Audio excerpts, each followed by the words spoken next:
মৰিয়নি পৌৰসভাই মৰিয়নি নগৰৰ বিভিন্ন স্থানত সংস্থাপিত কৰা 10টাকৈ চিচিটিভি কেমেৰা বিকল হৈ পৰি আছে। চিচিটিভি কেমেৰাসমূহ বিকল হৈ থকাৰ সুবিধা লৈছে দুষ্কৃতিকাৰীয়ে। মৰিয়নিত দিনক দিনে বৃদ্ধি পাইছে নানা অপৰাধজনিত ঘটনা। মৰিয়নি নগৰত চুৰি কাৰ্য বৃদ্ধি পোৱাত সমস্যাত পৰিছে মৰিয়নিবাসী। চিচিটিভি কেমেৰাসমূহ পুনৰ কাৰ্যক্ষম কৰাৰ আহ্বান মৰিয়নি নগৰবাসী ৰাইজৰ।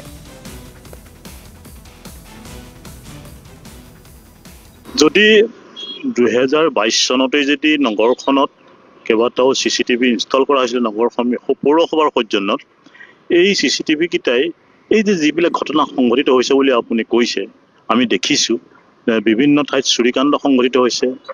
বিভিন্ন দোকানৰ পৰা বলপূৰ্বকভাৱে বা কেছ বক্সৰ পৰা দিন দুপৰতে ধন লৈ গৈছে।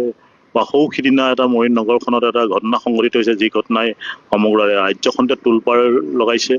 এগৰাকী মানসিক বিকাৰগ্ৰস্ত যুৱতীক কোনোবা দুৰ্বৃত্তই গণধৰ্ষণ কৰিলে বুলি যি বাতৰি ওলাইছে, এই ঘটনাবিলাকৰ যদি চিচিটিভি কেমেৰাকেইটা সক্ৰিয় হৈ থাকিলহেঁতেন, তেন্তে এই ঘটনাবিলাকৰ আমি এটা ৰিজাল্ট পালোহেঁতেন। আৰক্ষীয়েও এই কেমেৰাকেইটাৰ জৰিয়তে তেওঁলোকেও বহু ফুটেজ সংগ্ৰহ কৰি পেলাই ফলাফলবিলাক উলিয়াব পাৰিলেহেঁতেন।